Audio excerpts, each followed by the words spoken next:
Good afternoon, everyone. My name is Christine Goodfellow. I'm the Academic Programme Manager here at Gresham College, and I'd like to welcome you for coming to our lunchtime lecture today. Whether you're here in the hall or whether you're joining us online, thank you very much for making time.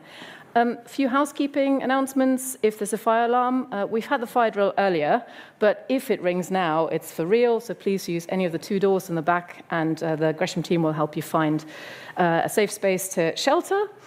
After the lecture, we're going to have time for questions online and in the hall. In the hall, my colleague Angela will bring over the microphone, and online you will see on the bottom left corner of your screen a QR code. You can scan that and submit questions, and we'll try to keep it fair between online and in-person audience. Those of you in the hall who do not want to raise their hands, you will also have a QR code on the side screen, so you can also use those. I'd like to take this opportunity to thank everyone who's made a donation, whether it's small or large. You've helped us with our work here at Gresham College. We're in a fortunate position that between now and the 9th of December, all donations will be doubled.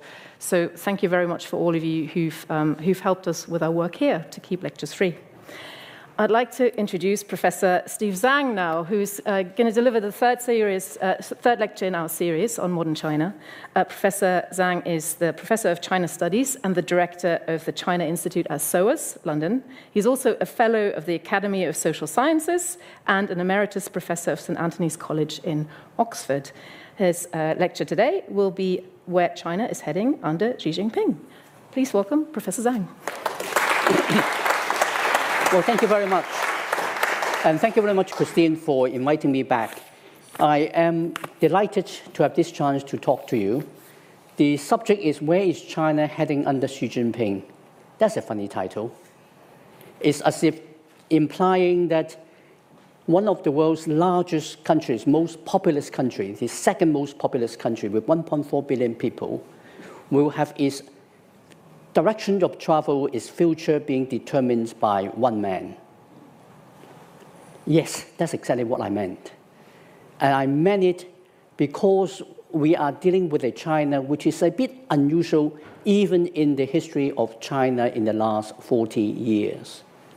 We are dealing with a situation in China where the political system, the formal political system in China itself, has not changed since the People's Republic of China was founded in 1949.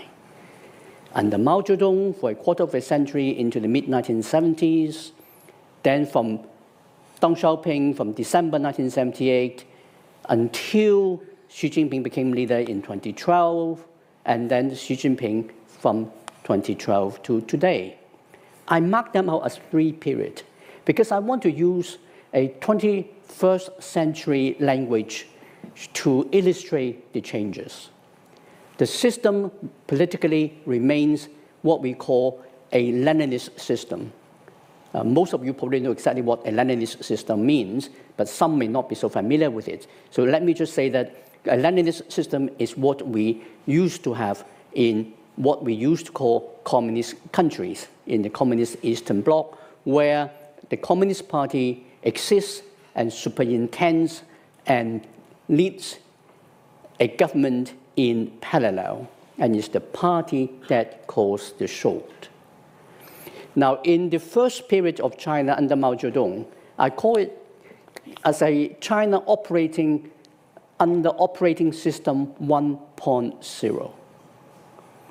It was Maoist, it was totalitarian, it was at first with the party at the center of it.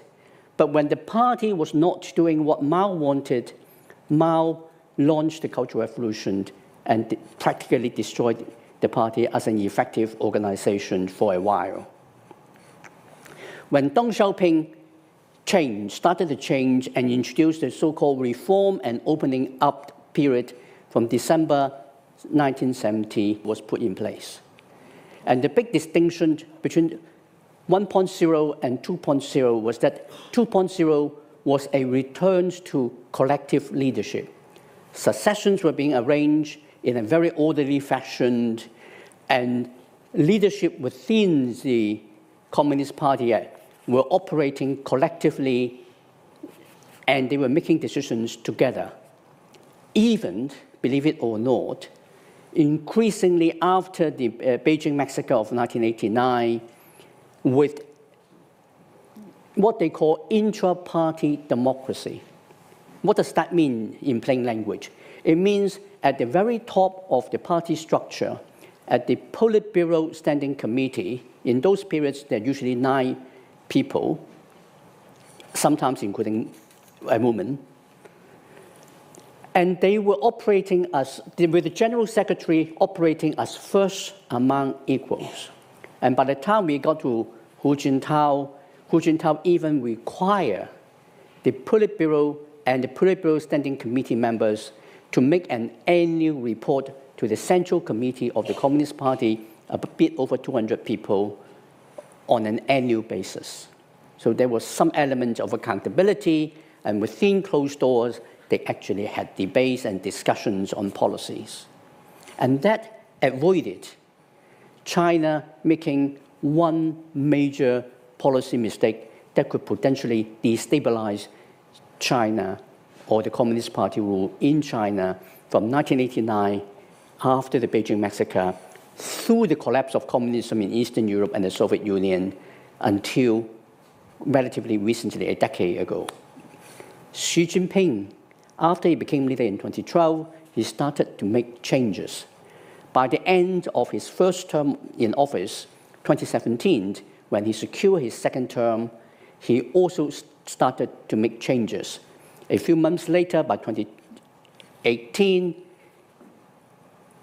he said clearly that every member of the Politburo Standing Committee must make an annual report to the General Secretary of the Communist Party. Who does the General Secretary of the Communist Party report to? Well, to the General Secretary of the Communist Party, you must. Or indeed, to nobody. He is answerable to Marx and nobody else. He, by that point, became the boss. He became the strongman leader running a Communist Party reinvigorated as a Leninist party, a Leninist instrument of control. And one of the first things Xi Jinping did when he became leader of China in 2012 was to start what officially was being launched as an anti-corruption campaign. Now, that was really clever of him.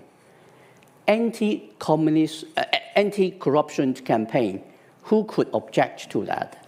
I mean, China was a bit corrupt. Well, in fact, systematically corrupt at the point. There were a lot of jokes going around towards the end of the Hu Jintao decade, basically saying that the party was now so corrupt that if we sort it out, the party might be in trouble. But if we don't sort it out, the country will be in trouble. So what do? Well, we do nothing, because it's too difficult to do. And in any event, the party is more important. Xi Jinping started off by saying anti-corruption campaign. And campaign is a word that implies there's a starting point and an ending point. So his fellow comrades in the Politburo and Politburo Standing Committee, or indeed the Central Committee, were also thinking that, okay, new leader is in charge, he's going to make some changes, he's going to have his anti-corruption campaign, it's going to last 6 months, a year, worst case scenario 2, then we can get back to business. Wrong, wrong, wrong. Xi Jinping meant an anti-corruption drive with no ending point. Why? Because the anti-corruption drive is the trading name of something else much more important. It is a party rectification operation, something which will enable the top leader to purify the party, purge it of the weak-willed, purge it of the people who are not committed to the ideas that Xi Jinping is advocating. And with that, in 2 terms of 5 years, by the 20-Party Congress of 2022, Xi Jinping had been effectively removed from the top echelon of the Chinese Communist Party anybody who was not a Xi Jinping supporter. And that's how he got a third term in office, because one of the most important changes Deng Xiaoping had introduced was an orderly succession process in order to make sure that stability and good order will continue and that will sustain the welfare of China as well as the welfare of the Communist Party. But by removing succession, things have completely changed. And that's why I'm talking about changes so important that we're not talking about modification. We're talking about basic change, a change in the way how the system operates, not the structure of the system. Hence, the comparisons to the digital language of the computer hardware hasn't actually changed. The political system hasn't changed. But the way how it operates had changed from operating system 1.0 to 2.0 and now under 3.0. Now, what then is the most important part of operating system 3.0? Is the introduction of something which Xi Jinping called Xi Jinping thought, or to give it its full name, Xi Jinping thought on socialism with Chinese characteristics for a new era. Now, the very long-winded formulations was something that a lot of colleagues in the China politics field thought that he's used this convoluted formulation because he couldn't have it simply adopted, accepted as Xi Jinping thought. But what we often overlook was that Xi Jinping actually tells you quite openly what he wants to do. He is underlying that it is for a new era. Xi Jinping thought on socialism with Chinese characteristics. The Chinese characteristic element is there not only because Deng Xiaoping had previously used it, but because Xi Jinping wants to underline that his version of Marxism, Leninism, Mao Zedong thought now being summed up and presented better as Xi Jinping thought is fundamentally Chinese. He is talking about something different from what Mao Zedong talked about. When Mao Zedong was the leader of the Communist Party, trying to get the Communist Party into power, he tried something called the signification of Marxism-Leninism. And that was about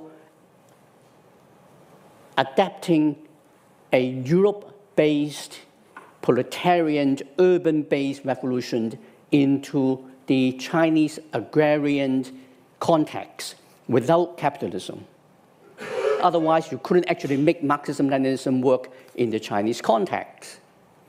When Xi Jinping is talking about making Marxism-Leninism Chinese, he is saying that Marxism-Leninism is, under its incarnation as Xi Jinping thought, the ultimate development of China's history, civilization, and culture. They seamlessly come together. Chinese civilization and culture becomes the greatest with the adoption and application of Marxism-Leninism. Marxism-Leninism might have collapsed in the place where it originated, but in China, it is doing better than ever. Xi Jinping thought, therefore, is to be seen and embraced and accepted as the de facto new state ideology of China. And Xi Jinping thought, therefore, provides a clear guide of where he wants China to go. Hence the title of this talk about where is China heading under Xi Jinping. And so, to answer that question, the destination is the fulfillment of the China dream of national rejuvenation, which is meant to be accomplished by the centenary of the People's Republic of China. And since the PRC was founded in 1949, so the target date is 2049, and occasionally Xi Jinping being Xi Jinping, he has a monopoly of the truth, so he can say things without necessarily having to be consistent. He would sometimes say, oh, it's 2050, to just make it neat. On different occasions, 2049, centenary. But either way, the difference is in a few months. What then would the fulfillment of the China dream of national rejuvenation implies? There are two dimensions to it. There's the domestic dimension, and there is the global dimension. And again, I use my word here carefully. I didn't say the external dimension. I say the global dimension, because it's not a distinction simply between domestic and external. It's between China and the wider world. Domestically, what does Xi Jinping want to do? He wants to forge in China one country, one people, one party, one ideology, one leader. I'll come back to explain that. And globally, he wants to forge the common destiny for humankind. Now, the last term, the common destiny for humankind, will be unfamiliar to most of you. With all due respect, I can see that most of you are not native Chinese speakers. So I would assume that you would have been reading about China through the regular, normal English language media, in which case you would have heard a different term, which is to build a community of shared future. But if you go back to the original Chinese text, the word community isn't there. The description of shared future isn't there, because a community of shared future is a description that, again, not objectionable to any reasonable person, because it implies a community of free agents by their own free will choosing to share a future. What's wrong with that? Now, except that is not what the original language is. The original language is about a common destiny for humankind. And that has to be forged. And somebody will have to lead it. And it's not among equals. And I'll come back to this too in a bit. Going back to the internal bit first. The reason why I have to go back to the internal first before I go to the global dimension is because the way how Xi Jinping sees things. Here he can see very clearly that interests, China's national interests, exist in concentric circles. If you see China's national interests as a big circle, inside that you have another circle, which is the Chinese Communist Party. And inside the Communist Party, you have another little smaller circle, and that is the core of the Communist Party. No prize in guessing who's the core of the Communist Party.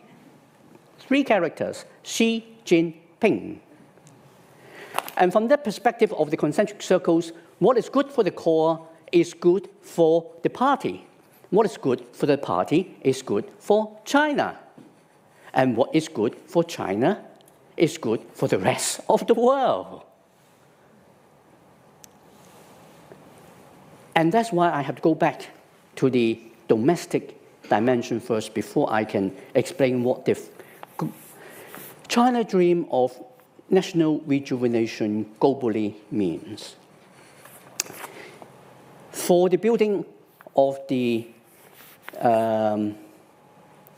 one country, one people, one ideology, one party, one leader, Xi Jinping underlined the very central importance that China is one country. What is China? Is China simply defined as whatever the map internationally accepted as the map of the People's Republic of China is therefore China? Or is it a bit rather bigger than that? Well, obviously, it's the second part, the second answer that is the correct one, because China is whatever the Communist Party says it is. It includes, for example, places like Taiwan. If you look at history books from outside of China, you will have noticed that Taiwan has never been under the jurisdiction of the People's Republic of China. But it is a sacred territory of China, and that is so defined, so it must be the result. And Taiwan is not by any means the only one. It is just the single most important one that is right there. The unity of China and its people, therefore, is a mission that every Chinese citizen must be committed to. Oh, sorry, I need to correct myself, because to say that every Chinese citizen, I am taking a position of the People's Republic of China government before Xi Jinping. The position Xi Jinping takes is that if there is Chinese blood running through your veins, you are Chinese. And if you are Chinese, then you would want to be a patriotic Chinese. If you are a patriotic Chinese, you will support the party, you will love the leader of the country, and you will fulfill the China dream of national rejuvenation. So that expectation goes beyond your formal citizenship of the PRC. And indeed, it contradicts the Chinese nationality law, because the Chinese nationality law clearly says that if you're a Chinese citizen by birth, but then have acquired a foreign citizenship by residence, by settlement, the point you acquire a foreign citizenship by settlement, you lose Chinese citizenship automatically. Xi Jinping reversed that. It doesn't really matter what the law says. The great man has spoken, so the new rule must apply. Now, getting back to the point about the one country, the unity of the one country also means that national minorities within China must behave like patriotic Chinese. And that identity of Chineseness is fundamentally based on China's single largest ethnic group and culture, the Han people. Now, we can argue whether the Han people is completely a single one, but that's generally being seen as one. They would mostly say that they are one, even if they are actually much more diverse than that. So if you were a minority in Tibet or in Xinjiang, which is a Turkic people area with largely Islamic belief, you will need to behave like a proper Chinese. And a proper Chinese eat pork, drinks alcohol, mostly clean-shaven, and don't read certain books, etc. So there is a very strong element that all these people need to be helped. And how do you do that? You do it by, first of all, reinvigorating the Communist Party as an instrument of control and an instrument for delivering government services more effectively. The two are not mutually exclusive. An efficient government will be able to do a lot more for you, but it can also control you more effectively. You also need to be helped to get into the mindset. You need proper ideological guidance, because otherwise you think the wrong thought. And if we all, as a people, think the right thought, and are being held by an effective and efficient government led by the Communist Party, how much more we can do, how much more we can actually deliver. And if you're going to fulfill something as grand as the China dream of national rejuvenation, you need one country, one people. And you need one party, that Communist Party, which has that capacity to deliver. And that's why he started off by the ratification operation being described publicly as an anti-corruption drive. That's why even after Xi Jinping has consolidated power in the 20-party Congress, when he started his third term, and since the Deng Xiaoping era, nobody is supposed to have a third term. Everybody is supposed to stand down after two terms, and therefore 10 years, and then 5 years into one's term, then you actually started appointing your successor, who will be apprentice leader for 5 years before he finally takes over. Now, that's being changed. And that formulation of one country, one people, one party, you can have other parties, but they are purely for decorative purposes, and one leader. One leader, there is no succession arrangement being arranged, being even permitted to be talked about now.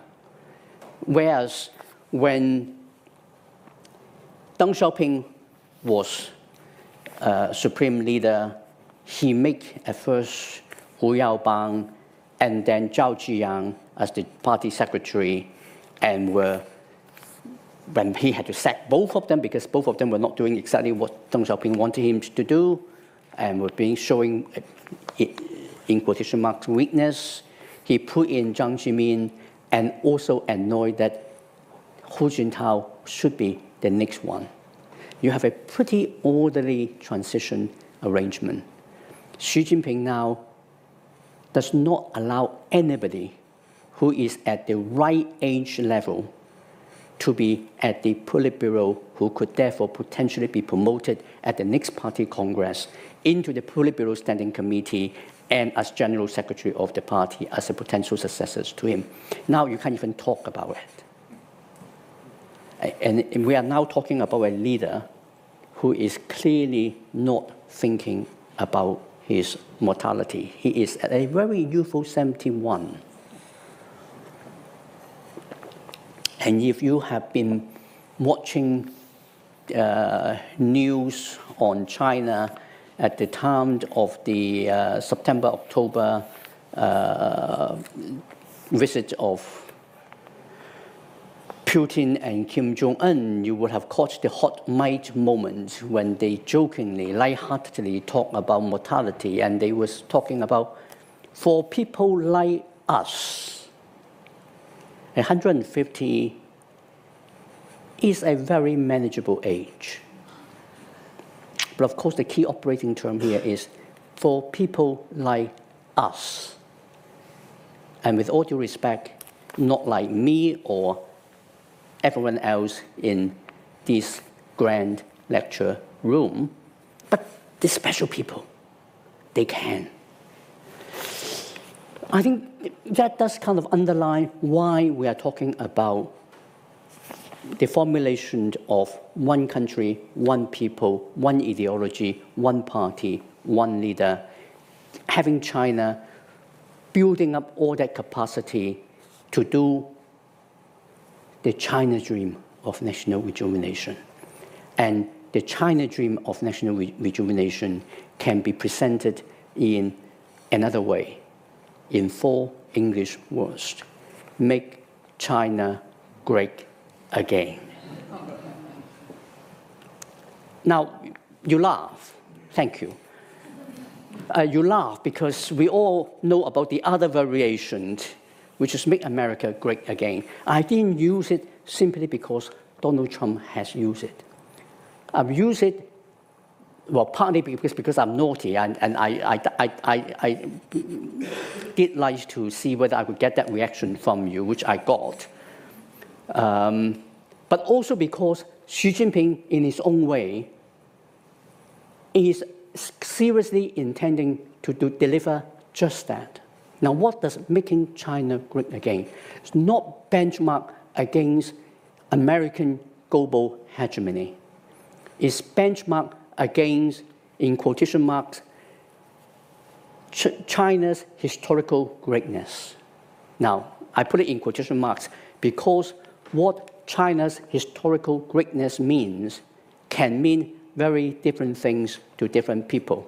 If we include people outside of China, if we include people inside China only, there is only one meaning now. There's only one meaning because in 2013, the year after Xi Jinping became top leader, he introduced something called historical nihilism. And historical nihilism had, since 2013, been prohibited, been banned. And what historical nihilism means? It means presenting an interpretation of history that is in contrary with or in variance with that presented by the Communist Party of China or its supreme leader. Or indeed, even trying to provide evidence to show that the official government party interpretation of history is not correct. There's now only one version of history in China, and that is always the correct version because it is the party's version, is Xi Jinping's version.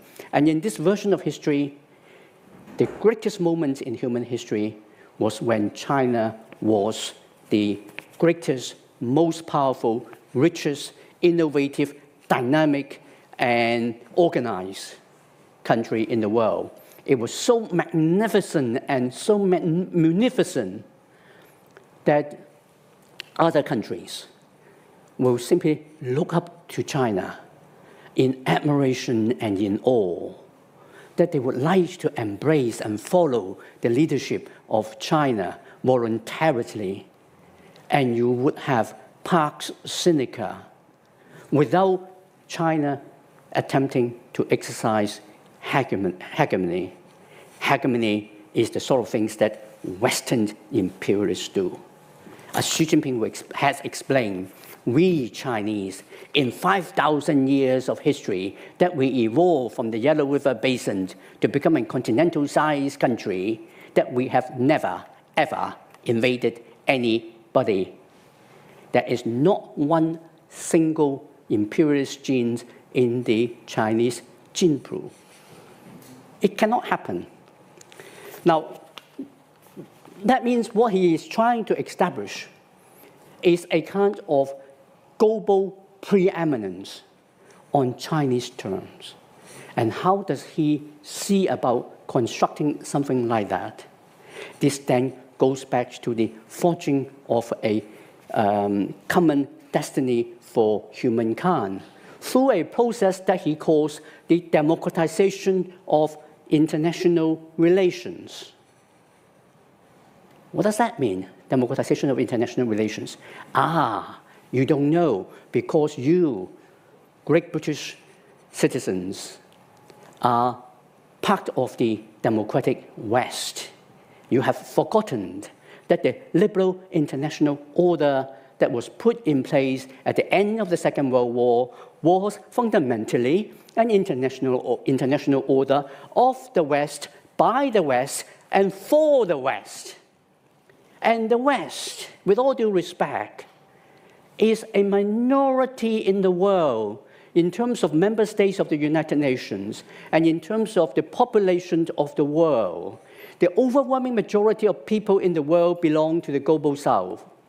And the overwhelming majority of member states of the United Nations are in the global South. And China, as Xi Jinping keep on reminding us, is forever a member of the global South. And China, therefore, is the natural leader of the global South. And China, through its Belt and Road Initiative and Xi Jinping's 4 global initiatives on development, security, civilization, and governance, will engage with people in the Global South and reassure them that no individual country, i.e. United States, or group of countries, i.e. the democratic West, have the right to tell them how they should live their life and how they should organize their government. If they simply support China, China will make sure that their interests and their right to govern their own country and their own people in whichever way they want is fully respected. And we, China, will help you with your development assistance that those Western countries will not do unless you meet their conditionalities. We do not impose conditionalities. Our Belt and Road Initiative are given to you without conditionalities. We don't give you the aids, the grants. Mostly we give you the loans that you cannot get from the World Bank or the IMF. How about that? Oh, one more thing. You just also need to support our position on Taiwan. Do I need to explain more clearly that all those that you have to contribute do not require you, as leader of your country, or your citizens, taxpayers, to pay anything out of your national exchequer? You only have to agree and get the UN to pay the price, and get Taiwan to pay the price. And we will look after your interests. If you happen to be an autocrat running an autocracy, we are effectively giving you a charter that you have the right to be whatever you are. It's not a narrative that does not have appeal in the Global South. We have to be realistic that a majority of countries in the so-called Global South are not full-blown democracies, even if some of them have democratic structures and institutions. Most of them are either very faulted democracies or are outright autocracies. And the Chinese offer has certain attraction. And from their perspective, China has a very clear advantage. I mean, when here we talk about the Global South, we're talking mostly about Africa, we're talking about the Middle East, we're talking about large part of Asia, we are talking about Latin America. Nearly all those territories have, at different stages, suffered from Western colonization. China, apart from parts of Asia, does not have a record as a colonial power in most of those countries. It's a lot easier for China to speak and engage them without having to deal with the historical legacy of imperialism of the 18th and 19th century in particular, where a lot of countries still remember the imperial period and use that as an explanation for the difficulties they are facing in their own transition. So there is that element of appeal. Now, Taiwan. Taiwan is important because Taiwan is the second important part of Xi Jinping's global strategy.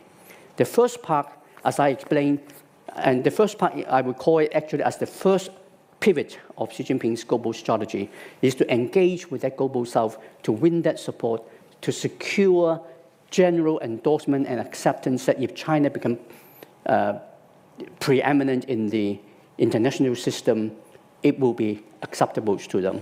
It's about internally transforming the liberal international order, the UN in particular, into a different way of operation that puts China and the Global South ahead of the others. Now, Taiwan.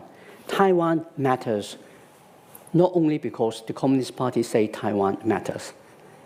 And here, before I explain that more, let me flag up something which is not allowed to be said in China, which is that historically, from the 1920s to the 1940s, the single most important and loudest advocate for an independent Taiwan was none other than the Chinese Communist Party.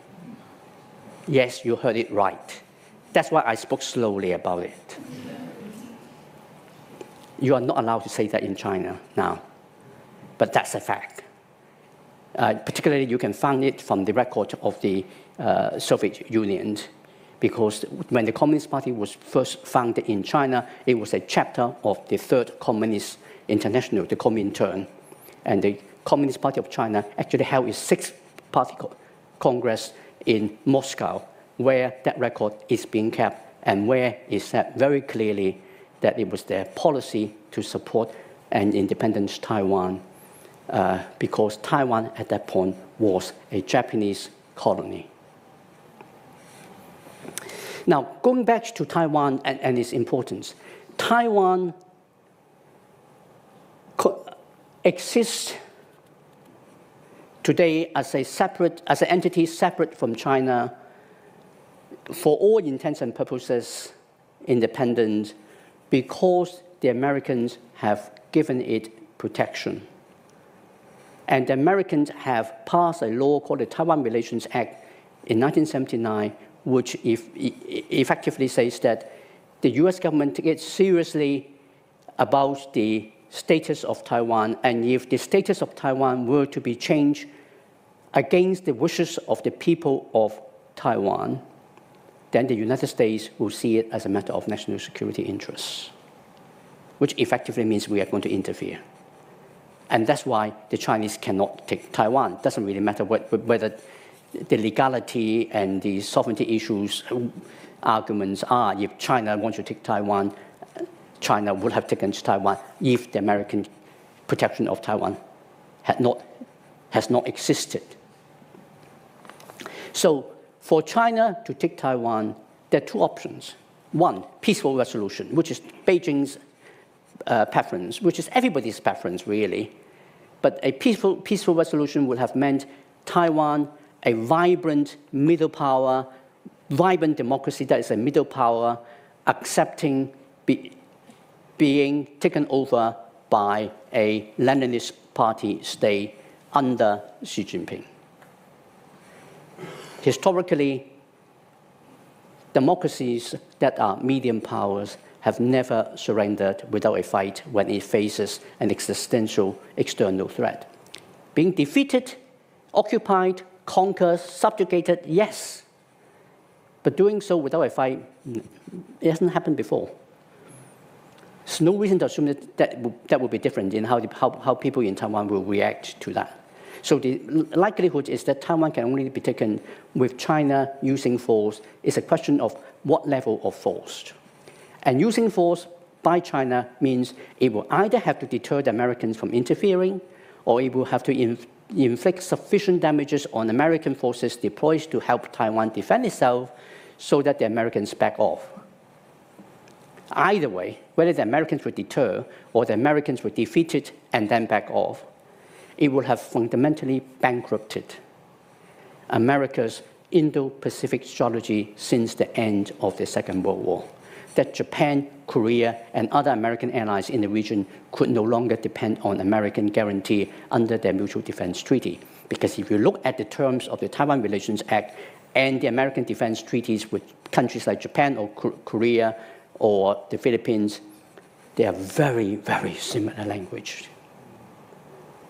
And it will also have fundamentally diminished American global standing so much that even for people like us living in Europe or in the United Kingdom, we'll have to question whether the United States, after Taiwan, could be relied on as a NATO ally.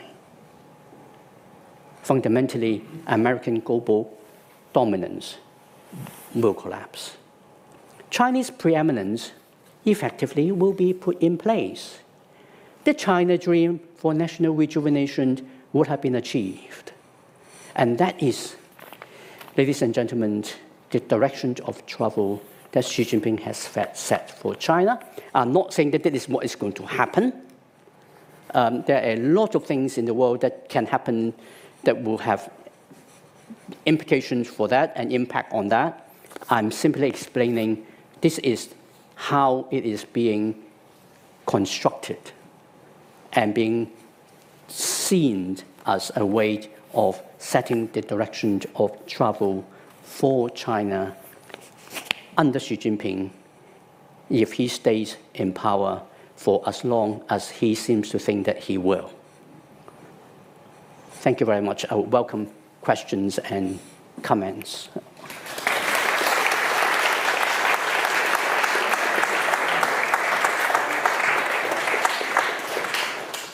Thank you very much, Professor Zhang.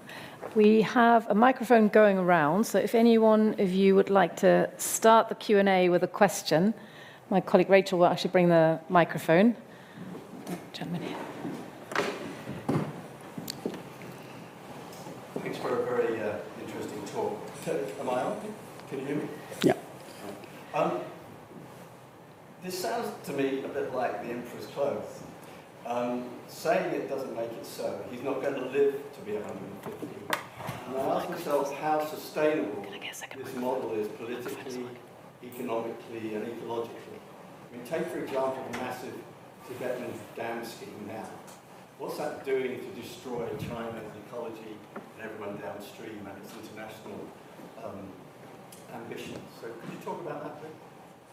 That's a really good question. I think we need to make a distinction of whether Xi Jinping is making the Leninist system in China more resilient in the short term and whether he's making it more sustainable over the long term.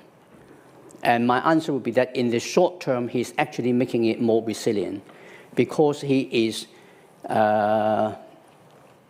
able to show that if there is any challenge that are emerging, he would immediately crack down on it. We have seen it happen already with how he managed the reversal of the zero COVID policy in 2022.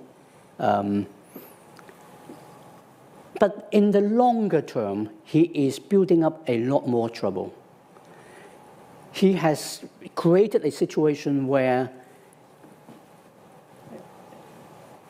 massive amount of the outside world, from the US through Europe to Japan and Korea and Australia, and Taiwan, which had for nearly 40 years of the reform and opening up of the Deng Xiaoping era, actively help China to modernize and become richer and more powerful, becoming very uncomfortable with the rise of China. And that changed essentially in the last decade. Even in Europe, before the COVID pandemic, we were all very remarkably relaxed in our engagement with China, in our transfer of technology and management know-how to China, in welcoming Chinese students and colleagues into the best of our research institutions in the top-ranking innovative places and engage in research. Now that is facing a backlash because of what Xi Jinping has done, and he is raising questions about that. Now he is also, in his commitment to drive China in a direction of travel that it is going at the moment, ignoring some of the big challenges that China faces, one of which is whether China will be caught in the middle income trap. China is right at the point with an annual income of a bit below $12,000 before it can move from the middle incomes to a high income threshold. And that's where historically most countries at that stage of development got caught by the middle income trap. And from our understanding of how countries that managed to break through the middle income trap in the post-war era shows, they mostly did it by investing heavily in the general education of the population. Now, Xi Jinping, with his focus on China developing cutting-edge, leading technological sectors, has invested hugely in the most elitist part of the Chinese educational establishment, but kept the general population poorly educated. China today is less educated in terms of its population than, say, Mexico or Turkey. And if you can't get your general population educated, with the digital era coming, when you have either the much more highly skilled work or your delivery jobs, then you get a problem. You're not going to increase the lower middle part of your population and generate good income for them. If you use and rely on robots to replace humans, robots don't consume. You cannot generate domestic consumption to keep the economy going. So yes, in the longer term, he is creating problems. Whether he will live to 150, personally, I doubt it. I believe in much simpler science and biology. But the requirement for fulfilling the China dream of national rejuvenation only requires Xi Jinping to live to about 96 or 97, which is not beyond the realm of possibility in this day and age. But nothing is guaranteed. Look at what happens to Li Keqiang, the premier. He died relatively young. He has the same level of medical attention and support that Xi Jinping has. We have another question from the hall. Rachel, we've got another microphone here which might work a bit better. Thank you. How strong are Japanese armed forces? Would be Japan able alone to stop a Chinese invasion of Taiwan? Japan will not be on its own involved in the defense of Taiwan because of the Japanese Constitution. Article 9 of the Japanese Constitution will effectively say that it will not be possible for that to happen. When the new Japanese Prime Minister said, I think last week, when she was being asked by a journalist whether a Chinese use of force against Taiwan would be seen by Japan as a reason for Japan to be involved, and her answer was an affirmative one, it was because of a different situation. The situation is that the assumption being the United States will interfere in the event of China using force against Japan. And American forces that will be deployed to help Taiwan defend itself will have to operate out of Japanese bases on Japan's mainland Japan, as well as Okinawa, which is also Japanese sovereign territory. And if Japanese bases are being used by American forces to help defend Taiwan, then the Japanese is reasonable in expecting that the Chinese military will attack those American bases, which happen to be Japanese sovereign territory, which would therefore qualify for Japan's self-defense force to be deployed for a self-defense operation in defense of Japan's national security and national survival. She has not actually changed what the Japanese legal position is. The Chinese government is making it look like Japan has changed and become much more aggressive on it. I hope that answered your question. We've got one question from the online audience, from Tim. How does Xi Jinping control the military, and why have there been so many purges recently, even among long-standing Xi loyalists? Good question. Xi Jinping controls the military partly by promoting people, which is something that all his predecessors as the top leader of China had done. He's also doing it by the use of the anti-corruption drive and party ratification operation.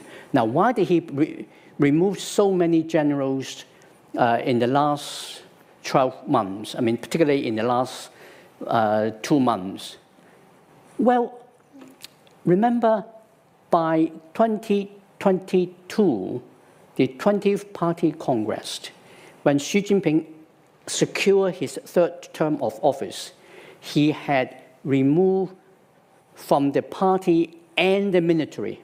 The Chinese military, the People's Liberation Army, is first and foremost the military wing of the Communist Party, which is funded by the Chinese National Treasury, but it remains first and foremost a party military, and its first duty is to protect the party.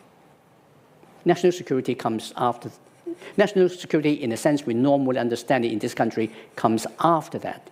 But in China, national security and regime security are defined as exactly the same thing. In fact, the regime security is core of the national security.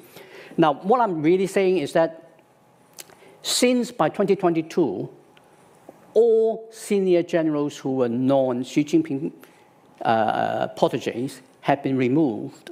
And if Xi Jinping is still serious about making sure that the PLA is strong in its military readiness and preparation and operational efficiency, then he will have to remove the corrupt people that he had himself appointed. For his first 2 terms, first 10 years, the party rectification operation did not remove one single, what the Chinese would call tigers. A tiger is essentially somebody's vice minister and above rank cadre in China. After 2022, tigers that are being taken down include Xi Jinping people. And the first batch of the senior generals being taken down, including the previous defense minister, had a record, a career record in the logistic department. As in all military, the logistic department is the one that usually is the most susceptible to corruption. The second batch that were being taken down came from the strategic force. The strategic force is China's missile force, your nuclear deterrence force.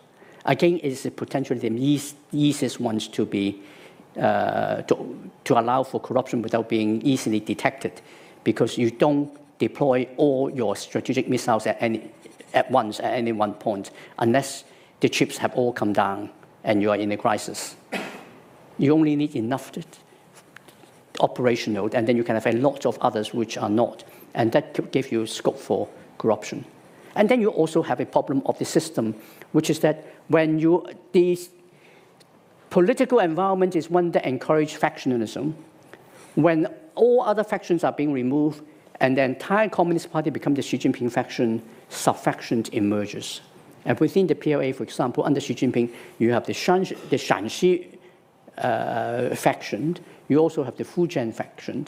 Amongst the 9 generals that were removed in the last month or so, they were people from the Fujian faction, and the information I have is that it is the Shanxi faction generals who were putting those Fujian generals in trouble.